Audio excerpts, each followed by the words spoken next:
Hi friends, it's your pal Scott Garibay, and today we're going to talk about Dungeons and Dragons and what's happening on Dungeons and Dragons with Dragon Magazine.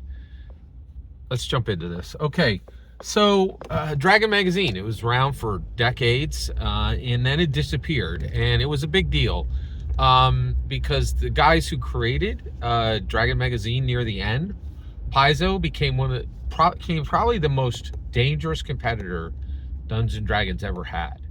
And just creating the articles about Dungeons and Dragons equipped them to actually compete with Dungeons and Dragons, which I thought was really, really fascinating. It's pretty amazing. So Dragon Magazine is gone today, correct? No, that's not correct in my humble opinion. They're still being printed. They're just printed in a way that is completely unexpected, in my humble opinion. All right. Okay, we just got Dragon Delves, okay? We got it in 2024. And it was a collection of 9 different adventures that all featured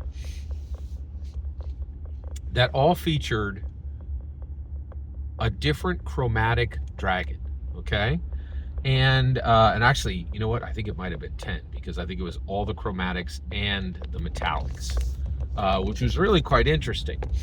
And it was an anthology. All right, now it was a D&D canon hardback. Okay, now and it filled a slot in what has become a bit of a tradition within Dungeons and Dragons 5th edition, which are these D&D canon hardback anthologies. All right, so let's talk about anthologies. So what are these anthologies, okay? These anthologies are Dragon Delve is an anthology, Tales of the Yawning Portal was an anthology, Keys from the Golden Vault was an anthology, Candlekeep Mysteries was an anthology, and I believe there's 1 or 2 others in there as well, but there are these anthologies.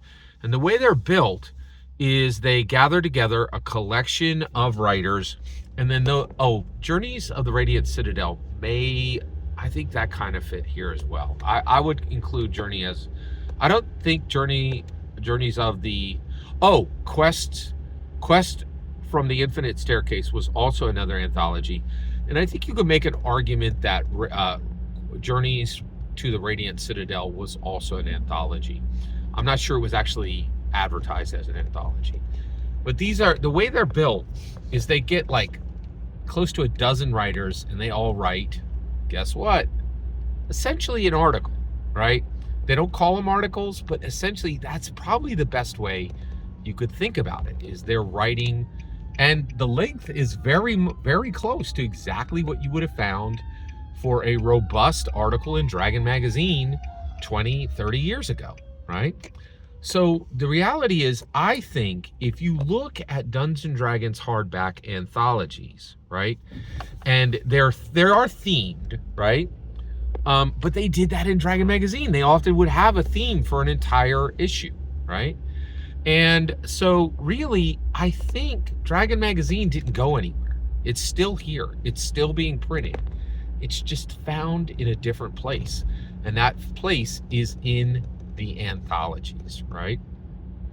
Which is, it's right there, right? Like what's really happening, I feel Dragon Magazine is still being published. You're still gathering together, a disparate group of writers, and they farm the work out to 12 different writers.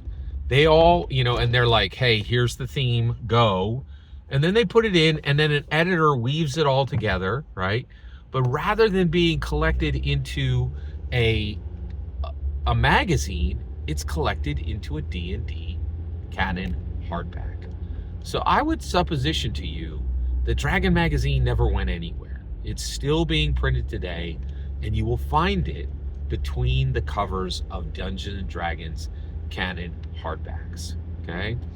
And I think that's really what anthologies are, okay? Every single word you just heard in this video is my humble opinion. Nothing more, nothing less. The important part is when I get to hear your humble opinion, when you get in the comments and send your traffic. Please consider like, subscribing, and have a fetch millennium.